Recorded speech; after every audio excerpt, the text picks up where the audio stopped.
the lid's off the cookie jar. Hi, I'm Christine Bruce, broadcasting through CICK 93.9 FM on Wet'suwet'en territory, also known as Smithers, BC. You are listening to part 2 of No Exits. Last week, we met Alex Nelson, a PhD candidate in sociocultural anthropology at the University of Western Ontario. My conversation with Alex continues briefly this week, dovetailing into the strategic advocacy of Kathy Crow, whom I consulted on the Trinity Bellwoods encampment evictions in June. Kathy Crow is a Canadian street nurse, educator, social justice activist, and filmmaker specializing in advocacy on homelessness in Canada. She is the author of 2 books, Dying for a Home, Homeless Activists Speak Out, and A Knapsack Full of Dreams. Kathy received the Order of Canada in 2018 and is currently a distinguished visiting practitioner in the Faculty of Arts at Ryerson University. She continues to fight for the right to shelter for everyone and for a fully funded national housing program.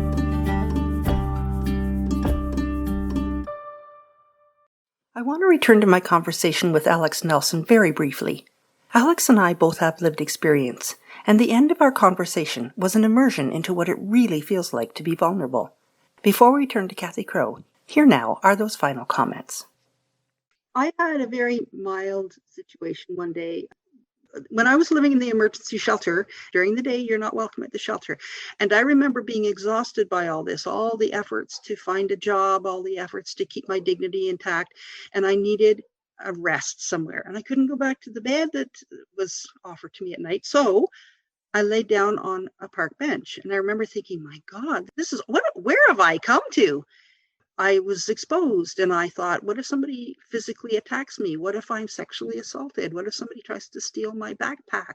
What if somebody I know sees me and then there's my reputation gone? That was a defining moment for me. I will never forget. Very minor compared to what the average homeless person experiences every day, every hour.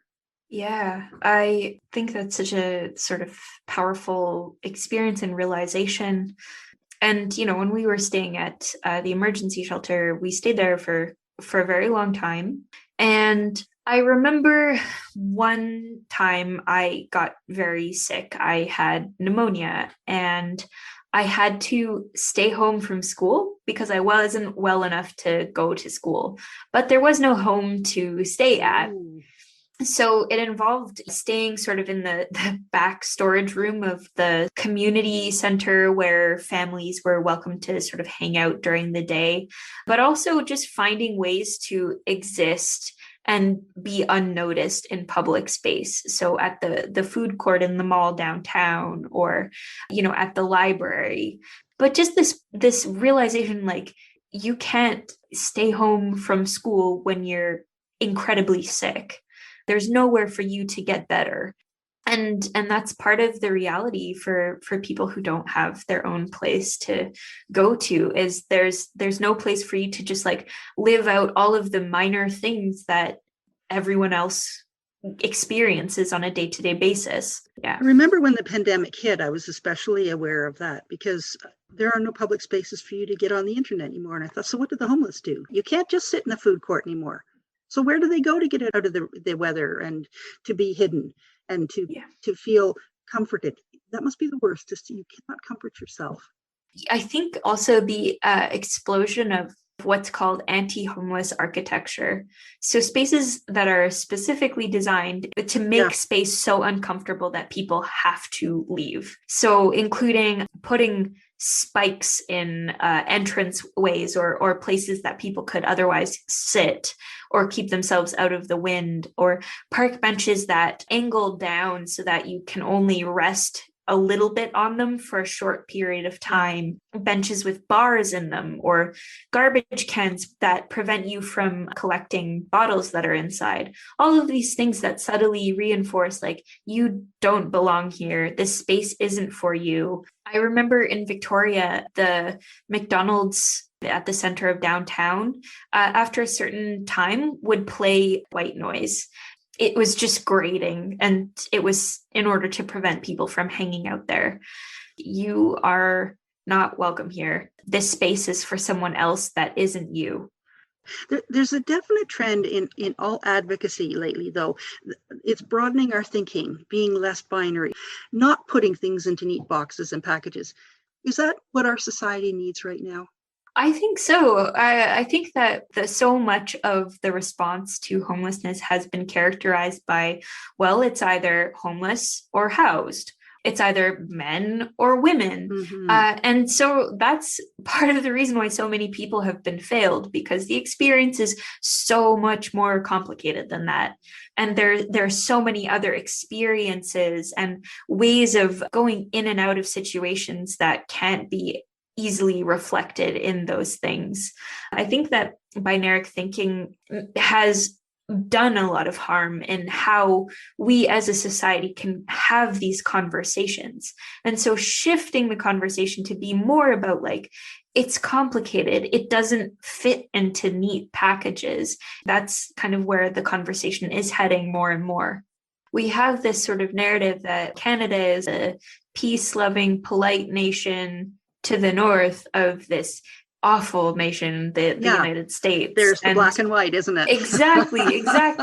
And, I think a lot more people are coming to realize Canada has to have a deep reckoning with all of the ways that things have been swept under the rug because of this narrative of, well, Canada's a mosaic, everyone's welcome here. And realizing, well, no, that's just let a lot of bad things go really deeply unexplored and unnoticed by a wide sort of swath of Canadians, to the disproportionate disadvantage of people who are very under-resourced in our community.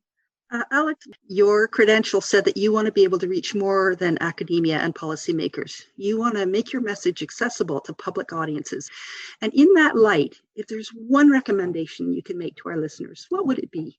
I would say there's really always more to this story. Always look for opportunities to think a little deeper and think a little more in terms of all of those sort of shades of color instead of just black and white, because, the experience of homelessness is so much more than that, and so much more than all of the things you've been taught. I think of Doris, and when she first moved here with your camper onto my grounds, I was offended and had all the usual myths swirling around in my head. And the RCMP officer said, let's just let her stay here a few days and be thoughtful of her. And when I went over, it's hard to go over and introduce yourself. She was a wonderful personality. She was a philosopher and a great thinker and very kind. And she had traveled and had lots of experiences. And we shared meals and many walks. And I will never forget Doris and the impact that she has had on my life.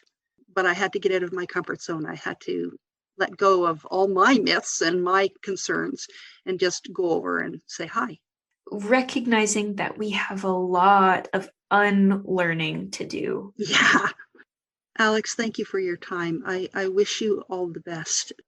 The waves of wonderment that I hope people feel when they listen to you speak in your life and how you live it. Thank you very much.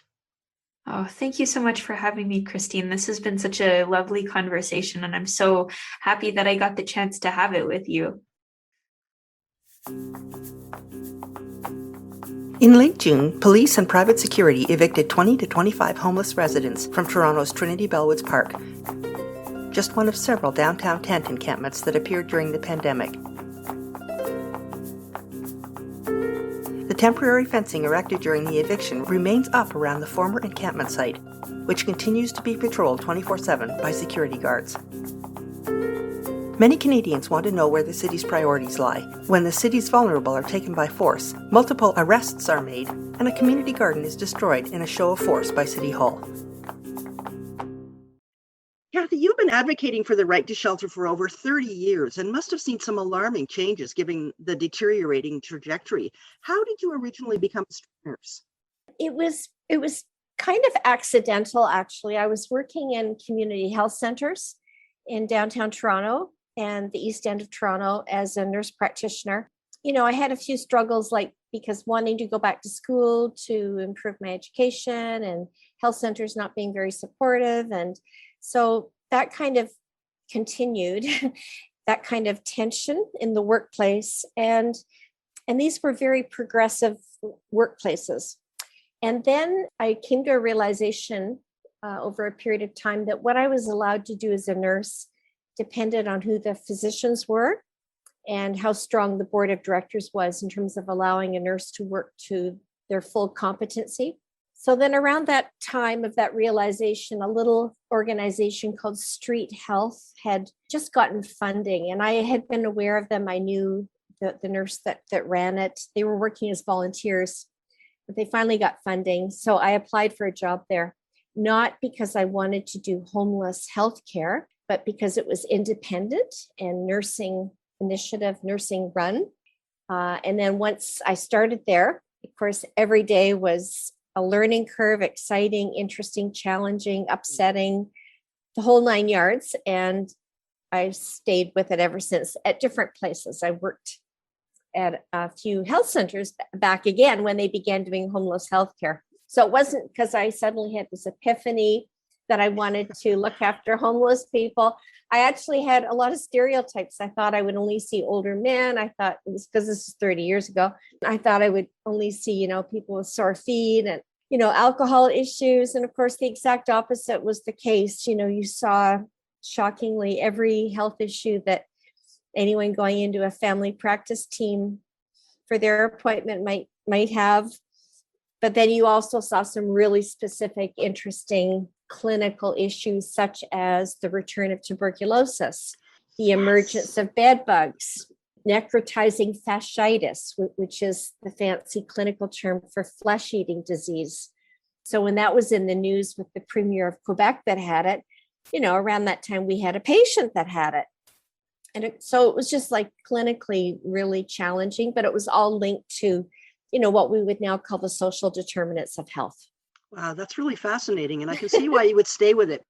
Well, we had independence because we weren't run by a hospital or doctors. Yes. It was nursing driven, community based, street level. And we were expected to do advocacy. We were told we had to do advocacy. So that meant learning how to talk to the media. That meant learning how to go to City Hall and do a deputation. It meant learning how to do research, like active research, not boring stuff that sits on a shelf. So those components of the work were what was so multidimensional and really interesting. And, in many ways, it reminded me of nursing from maybe 100 years ago, when nurses were trampling through new immigrant communities in New York City and seeing horrible conditions, but also speaking out about them to try to solve them. Right. And so that's brought you to where we are today. Yeah, still at it in a different way, working in a slightly different way now. I want to turn to an article I read in March from Ricochet. Homeless People Also Have a Right to the City by Carol Ann Souffrant. She makes a really poignant comment. She says, we must think of the homeless as also having a right to the city. That is, the right to occupy public space and exist in the city.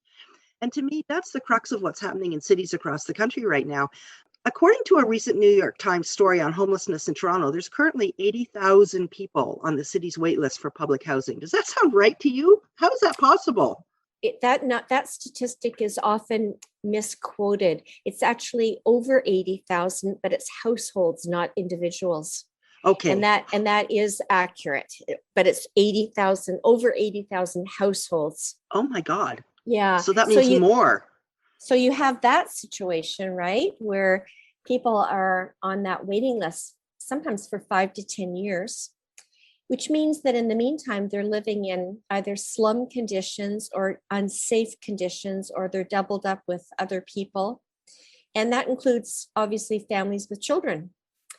So then you have the shelter system, and then you have people sleeping outside, and then you have people who might be considered hidden as homeless. So it's astronomical, the extent of the problem across the country, but those are the Toronto numbers. It is astronomical, and I'm worried that we got here. I just don't know how we could possibly get to a place like this.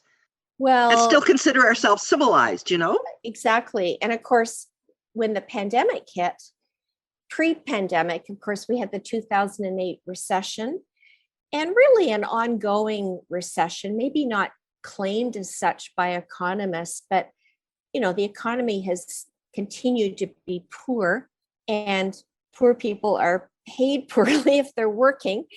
So you have all these factors that have continued to push people into homelessness or housing precarity. So we had that building up to 2019, 2020, and then the pandemic hit. And by all accounts, more and more people are falling into homelessness through evictions, through leaving their housing because they can no longer pay for it and going and staying with family members or going out of the big cities to find a cheaper place to live, or falling into homelessness. And the research shows that people that are in encampments and people who are entering the shelter system, by and large, are local people. Like, they're not zooming into Toronto from Halifax. They're local people, and they're new to the system. They're new to the shelter system. They haven't been homeless like 10 years as others have been that have been in the shelter system. So that's a big, big emergency. And of course, with the pandemic, I love Ricochet because they've done such important articles. And that article you referenced talks about human rights. And of course, there are other people like Lalani Farha, who was the Canadian lawyer, who was the UN rapporteur on the right to adequate housing. Many people have talked about rights, and specific to the pandemic, the right to not be evicted, the right to stay safe where you live, and the right to not be evicted from public space. And that's the tension in Toronto right now, public space and encampments. Right. So let's turn to the social media feed blow up on June 22nd, when the homeless were forcibly evicted from Trinity Bellwoods Park, an encampment that's been developing for over a year. Let's start with just a description of the encampments. I keep getting mixed messages from people. If it's somebody who's not very well informed, they say, well, they've just started here. Well, apparently that's not true, and that it's dangerous and violent, and apparently that's not true. Have you been to them? Are you familiar with residents there? Yeah, well, I've been to a couple of them for large kind of community events and press conferences. I'm not as familiar with the individuals, to be honest, because I'm not doing street outreach right now. So the encampments began before the pandemic, but they exploded in numbers once the pandemic hit. In Toronto, there are 4 or 5 large encampments, but there are many all around the city, as there always have been. For a long time, people were going into what I call deeper hiding, such as living under the highways, down by the Lakeshore, the Gardner Expressway, or down what's called Rosedale Valley Road. So right under the DVP, yeah. And so some of those began to grow quite extensively when the pandemic hit. And then there are about 4 or 5 major parks, including near Lamport Stadium, including Trinity Bellwoods, Alexandra Park, and Cherry Beach, a couple of others. And those are the main large encampments. Now, they have varied in size depending on what's been going on around policing and other issues. So at times there have been maybe 100 people at an encampment. Wow. But then as the city opened hotel shelters, there was a lot of back and forth between the city, streets to homes workers, and others. And some people were pressured. Some people more willingly did go into hotel shelters. Some people were provided temporary housing. And there's a huge argument around what those numbers were. But essentially, some encampments have decreased in size. Case in point, Trinity Bellwoods. It's a very popular, very large park in the downtown core of the city. On the date of the eviction last week, there were between 20 and 25 people living there. That's all. And that's because some people had agreed to go into shelter hotels or elsewhere. The main encampments that I've referenced have all been given eviction notices. And we did know that on this Tuesday last week, the eviction was going to be enacted.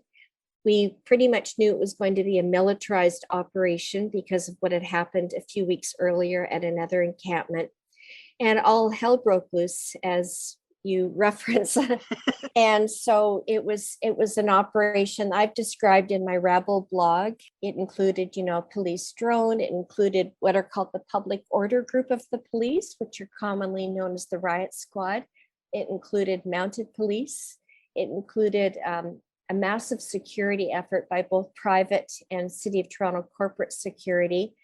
And then it included city workers whose job it was, and I'm very upset that of this component as well. These are unionized workers with 2 locals, Toronto CUPE workers, both inside and outside workers, whose job that day was to physically remove people, arrange for them to get into a shelter hotel if they would agree, and physically remove their stuff. And that meant destroying and putting into garbage tents and personal belongings. It was extremely traumatic for people. Yes, it would be. So let's look at some of these numbers here, because it surprises me when you say there were only 20 to 25 people. How many police showed up? How many security to move 25 people? Well, from the images I've seen, it looks like there were over 100, probably well over 100. It was a massive operation. Nobody knows the actual numbers, but the footage speaks for itself. It does. There were police on rooftops scanning the site. There was a high level of surveillance as well. The messaging from the city is quite sophisticated. They have a very large communications department. They talked about it being peaceful. No one was hurt. There were a few arrests made. A journalist was arrested and driven around in a police vehicle for about an hour and a half before he was finally let go outside of a police station. That concerned the National Journalist Association. Well, it should, because that sounds like harassment. Exactly. There was a United Church minister I know that went, who treated people who had been pepper sprayed. Oh. So the statement that nobody was hurt is not the case. It's not accurate. And no. It happened in a period of time when we're trying to understand the impact of colonization and what has happened to Indigenous people. And the population in encampments includes Indigenous people, and it includes women who have been traumatized in some way. There are numerous reports of police sexually harassing both the protesters, the supporters who came that day to help defend people's space. Mayor Tory has suggested he would welcome an inquiry into the event. But the bottom line is there's 3 or 4 more encampments that are on their list to do next. So what's going to happen next? 20 to 25 people, I don't know the exact number. A small number did accept to go into a hotel shelter that night, and others disappeared. And literally the last thing you want to do in a pandemic is to disperse people. Yes. This was a community that supported each other. And the big question is, if somebody did accept a room in a hotel shelter, is that going to lead them to housing quicker than the 80,000 households on the waiting list already? Like, how is that going to change their life? We have had significant number of COVID outbreaks in the hotel shelters. Oh. Now, you or I, people listening might imagine, oh, okay, it's a hotel. Wow. If you go on holiday and you're staying in a hotel because you're just coming back to the room at night after going to tourist things, okay. But if you're in a hotel shelter, that's your life. And I know people that have been in a hotel shelter now for 12 months. And, you don't have extra spending money. You're relying on the food that's catered to the place. We're hearing a lot of reports that's pretty bad.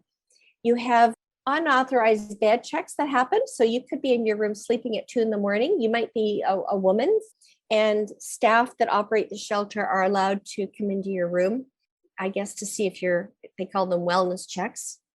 So there's a lot of problems. If you're in an encampment and you're put in a hotel shelter, you can't take all your belongings. You're allowed 2 bags. You might be put in a hotel shelter room with somebody else that you don't know. These are the things you have to imagine. TVs might have been removed from the hotel shelter. Infection control practices may not be up to standard. This is what we've heard. Oh, Kathy, I'm so sad for these people. It's no wonder they don't want to go. Exactly. And, there's no plan for what to do with the hotel shelters when the COVID outbreak is calm or over. In New York City last week, there's an emergency room doctor that I follow, and she's been so good at doing regular updates on homelessness. They're beginning to close their hotel shelters in New York City and putting people back into regular shelters. And similar to the school situation we have in Canada, we do not have good standards for HEPA filtration and air quality in shelters or schools. That's a discussion happening across the country. Schools are opening in September, and it's very unclear how they're going to be made safer in terms of air quality. The same as for shelters. The discussion isn't even happening yet for shelters. No, I bet it's not. So, yeah. Oh boy. One of my friends commented on the abundance of empty apartments in Toronto and the lack of affordable housing. What can we do about that? Should we be lobbying for price freezes and caps?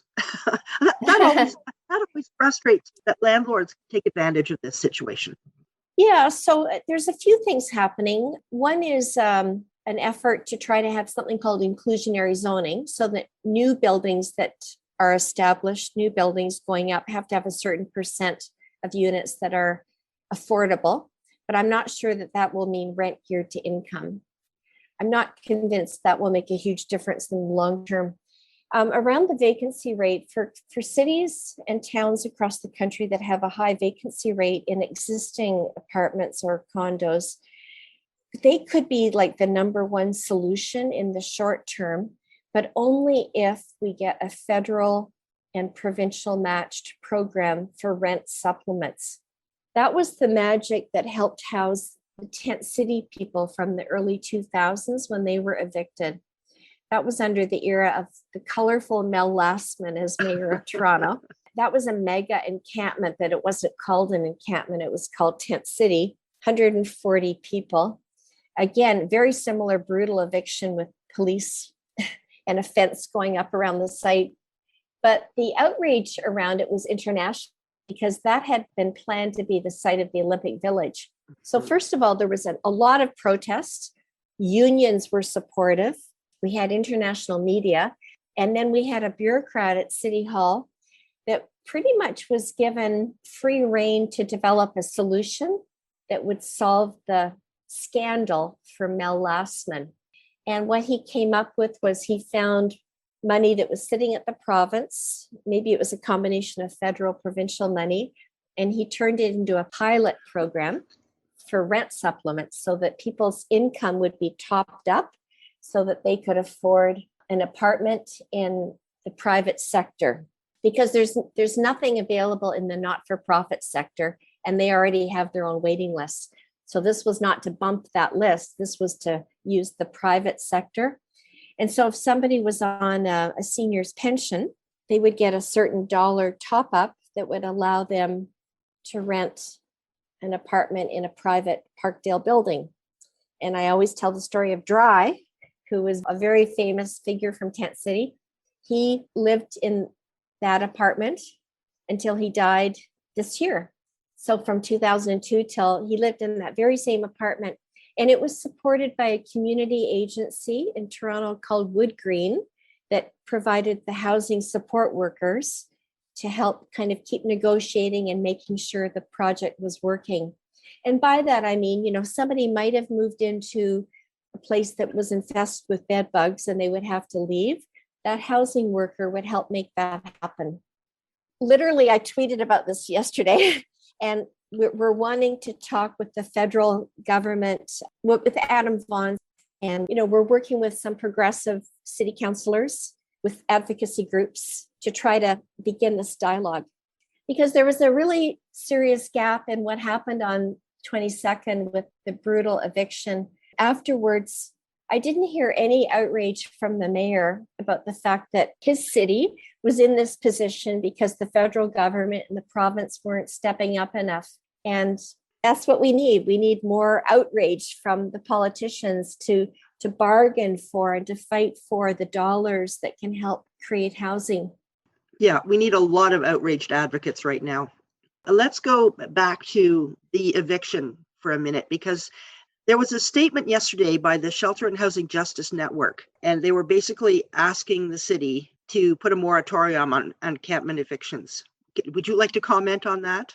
Oh, sure. I'm very familiar with the statement. I'm on the steering committee of that group. Oh, I was hoping you would say that. And I had asked them to phrase a statement. Everybody was in crisis last week responding to the encampment, but it was very important that organizations speak out and put their position on the radar. And I'm also pleased that Social Planning Toronto, which is a think tank kind of group, that they came out with a statement as well. Yeah, so we are calling for a moratorium. We're calling for commitment to follow the platform of how to deal with encampments that Leilani Farha has mapped out. And as I mentioned, Leilani, she's like an international human rights housing advocate. She's Canadian. She mapped out over a year ago how encampments should be dealt with, in particular in a pandemic. The Center for Disease Control, many organizations say you do not scatter people, evict people, make them more homeless during a pandemic. So the formula is all there. A few city councillors, such as Councillor Mike Layton and Josh Matlow, tried to convince City Council to follow some of this. The steps are really there. You continue to do outreach. You continue to dialogue with people. You listen to them.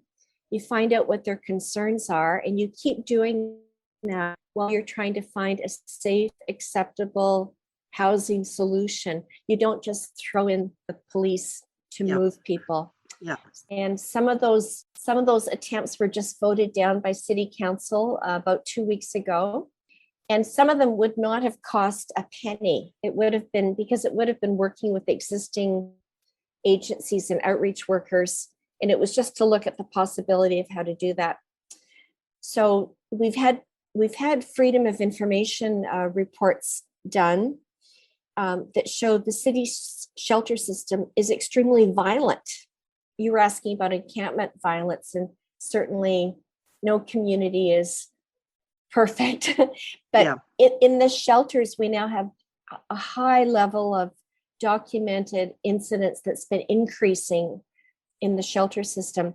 So if people in encampments are saying, I don't feel safe, we have to listen to them and look at the evidence and figure out other ways. And we should be providing the basic public health measures in encampments that include toilets, running water, garbage pickup, the city services that everyone else gets to help keep the encampments clean and tidy and safe, because in the meantime, there's no housing. So that's right. People are just trying to survive. That's right. And if we go back to Carol Ann Souffrant's comment originally, these are citizens of the city and they have the right to public space, and we should be enabling them to live safely.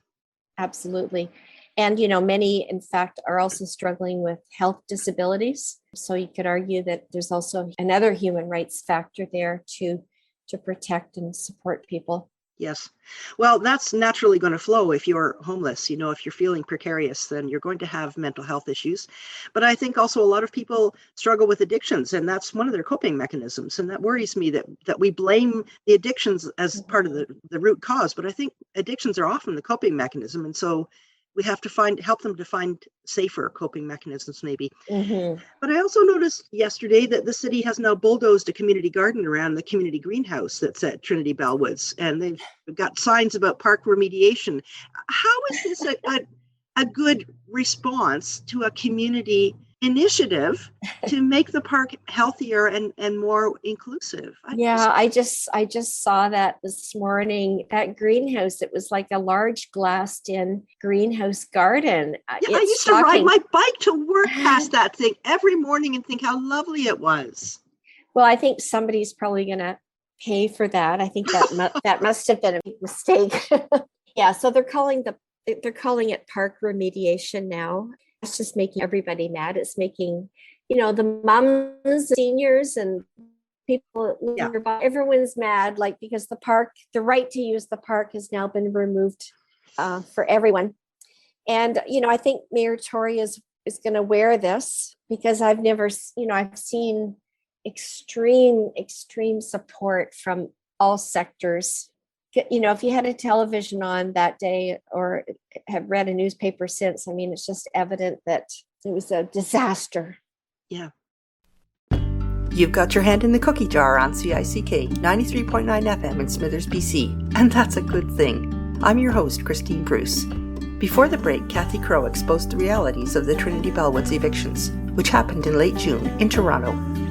Kathy has been a street nurse in that city for over 30 years and knows the truth behind the spin coming out of City Hall. Up next, Kathy and I discuss better options for housing and for enabling our vulnerable citizens.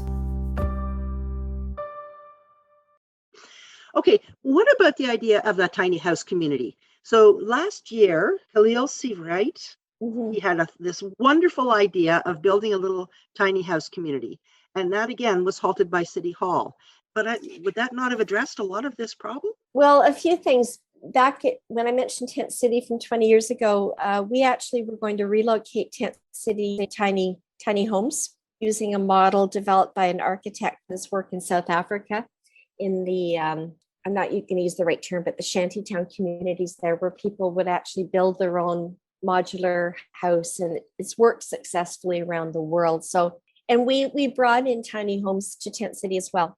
20 years later, over the years, I've had many people send me descriptions and diagrams for things like this. And I've always actually opposed it, although I've got coffee table books that I've bought over the years because I'm intrigued by it on tiny homes. To be very honest, I've always opposed it because I always felt that we should be not accepting less, that we should be fighting for an outcome and getting real money for house. But when Khalil began creating his, and he called them tiny shelters, not homes, which I really respected him for. Interesting. I supported him 100%.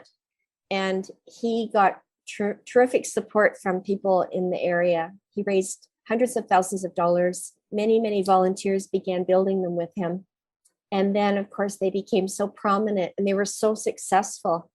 You could actually not have to use an external heat source to keep them warm, which meant that they were very fire safe, despite the city's propaganda that they were a fire hazard. He put locks on the door, windows, smoke detectors, carbon monoxide detectors. People who lived in them gave them rave reviews. A woman was interviewed describing how she felt so safe. Now she didn't lug all stuff with her every day. She could leave her pills, her medicine, everything, and lock the door when she left. So, when you hear that, it spoke to the success. And the city, I can only say that I presume that Mayor Tory sees this as an insult to his regime, because this comes from somewhere. This is not just the city parks department deciding they don't like them. It comes from very high up. And the city is taking him to court to get an injunction so that he cannot place them on city property. Having said that, again, going back to John Van Nostrand, he and others, longstanding architects, in this crisis of homelessness, have really tried to convince the city to create a modular tiny home type place that could be built up. It could grow, it could be expanded. So for example, a bachelor unit, it could become a 1-bedroom or a 2-bedroom as people's circumstances change. Right. The city has repeatedly turned him down or not shown interest. I'm pretty sure he's doing something like that in Hamilton, and Kitchener-Waterloo has also on their own developed a tiny home community.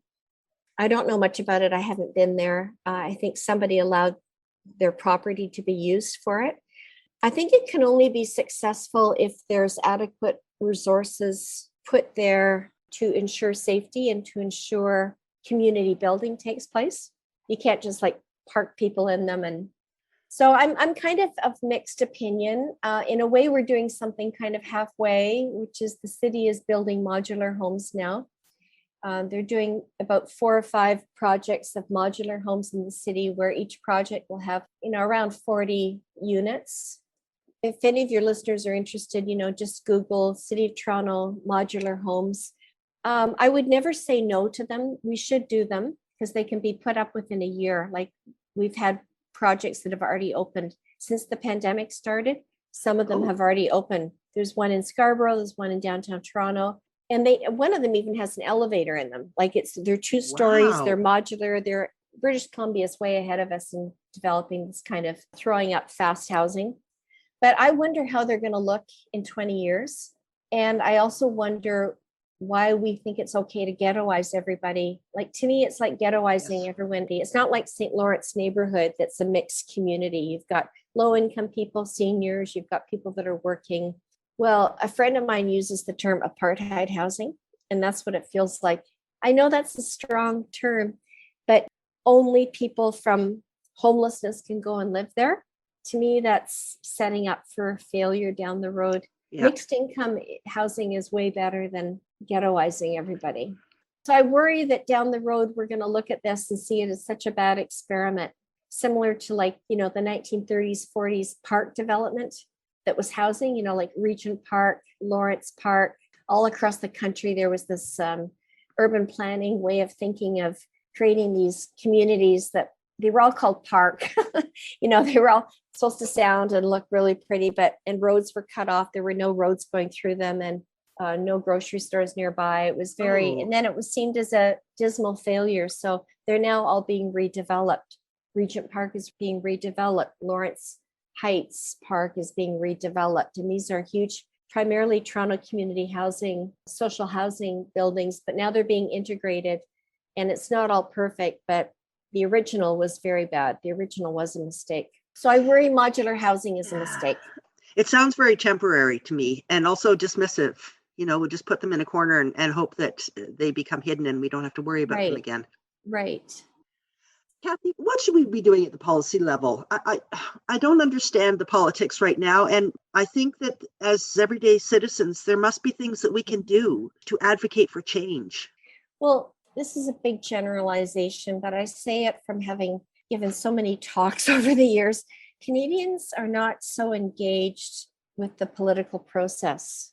I go into classrooms and I talk to groups and I do guest speaks all the time. And I say, who's your city councillor? Usually people tell me a name, but usually it's their MP or their MPP or their MLA. And so I encourage people to just find out who their people are, and get involved at that level. With respect to housing, there are so many points of advocacy that are needed, minimum wage, social assistance rates, trying to protect the existing housing that we have, better jobs, better pensions so that our seniors can still be protected and be in housing. But the big number one issue is National Housing Program, which we had until 1993. And when we had that program, it was a federal program. It was like Medicare. It was for everybody. 20,000 units were built a year across the country. Provinces had to kick in money. So you had co-op housing. And, British Columbia has continued to do a much better job than the rest of us across the country, and Quebec as well. But overall, across the country, we really have not had a federal program. And the trouble is that we have a very astute federal government right now that launched a national housing strategy in 2017. So that sounds great, right? National housing strategy, but it's not a fully funded program that commits to building rent geared to income housing or co-op housing, housing for seniors, student housing, housing that's accessible, housing for families. It's really hit and miss. So I think the pandemic provides an opportunity for us to really clamor for housing down the road. But it also means that people have to sift through the smoke and mirrors, to understand what's really there. And unfortunately, Canada adopted an American style of housing called Housing First. And Housing First also sounds wonderful, but we always believed in housing first for people. But Housing First in the context of the American model applied to Canada means we look at housing people that are homeless, that have mental illness or addictions. And of course, that's important, but everyone needs affordable housing. Yes. And that means families, it means workers. And the union movement in Canada has been so diminished in recent years that we don't really see a revitalization of national housing movements. So back in the 90s and early 2000s, we had We had demonstrations, advocacy happening at a national level with national churches, with national unions, with national advocacy groups. And we have to build up to that level again. So, I mean, at the very grassroots level, find an advocacy group in your community that's doing something on housing. Small things can happen at the local level, but it's really important to understand the big picture so that you can be part of helping to support groups that are fighting for housing. There's a wonderful book I want to make reference to, written by Seth Klein from British Columbia. I've never met him, but he's a political economist. He wrote a book called The Good War, and it's about all the things that happened as a result of World War II that led to a shipbuilding industry, that led to national housing program. I have a little piece in his book. So I mentioned that book because it shows you that an enormous crisis like that war, or the climate crisis, which is what he focuses mostly on, or this pandemic can lead to huge things. So part of me, that's what gives me a little bit of hope right now. Yeah, that's where I want to leave it. When I watched the evictions the other day, the heartening part was that I saw so many advocates out there sitting peacefully and watching and filming and doing what they felt they could do. And that's the kind of citizenry that I'm so proud to be part of. And it is heartening, but it still doesn't feel like a democracy. And I want us to be better. Do you think we can? Oh, absolutely. But, as we're learning with the colonization and torture, genocide that has happened of Indigenous people, we have to wake up and have a voice. We have to wake up and be responsible. We have to be engaged. People should take part in the electoral process, but also in grassroots movements, because not everything will happen through electoral politics. In fact, in my life, I've really only seen good things happen thanks to governments or politicians when there's been a grassroots, when there's been a movement. So we're definitely going to see that with long-term care in Canada. Yes. I think we'll see it in a few other areas with school and education. I'm hoping housing as well. But in the meantime, a lot of dirty things are happening. A lot of horrific crimes are happening against people intentionally without the leadership, in a democratic situation that you're referring to protect human rights. I think education is really important at the youngest level and learning how to take part. I'm situated at what we're now calling University X, which is Ryerson University. I'm in the politics department there. And I really see the value of experiential education and learning. Yes. And the more that we can actually apply learning opportunities for people in all levels of education to actually doing things on the ground. And I'm seeing more and more of that. And that teaches you the skills for you to be a good citizen down the road. So we operate something called the Jack Layton Leadership School and a Social Justice Week. And it's very experiential, so that people can actually go and take part in events and they can support the Encampment Support Network or another advocacy group. And you learn things. You learn how to distinguish from what a politician's really saying and what he really means, he or she. You learn how to write a media statement. You learn how to, all the advocacy that happened that I was involved in from day one of the pandemic was on Twitter, pretty much. Well, that's a wild thing, right? But so if you're choosing, no offense to anyone listening, but if you're choosing to stay away from Facebook or Twitter or Instagram, reconsider it, because those are some of the modems now for engagement. It's strange to say. That and Zoom. Really, and hopefully it won't always stay that way. Hopefully we'll be taking to the streets again.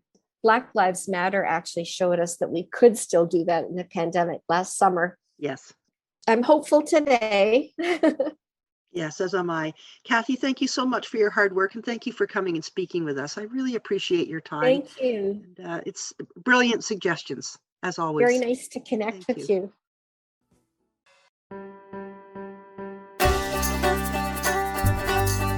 You've been listening to No Exits with Kathy Crow, the second in a three-part series on homelessness in Canada. This podcast was produced by Christine Bruce with music by Eli Larson, aired through CICK 93.9 FM in Smithers, BC, and available as a podcast anytime at smithersradio.com or anywhere you get your podcasts. Thank you for listening. For more information on Kathy Crow and her work in Toronto, visit kathycrow.ca. That's Crow with an E. Kathy is also on Twitter at Kathy A. Crow with an E. In the final episode of this series, I hope to speak with Charlie Burrell in Moncton, New Brunswick on the Humanity Project. Watch for it.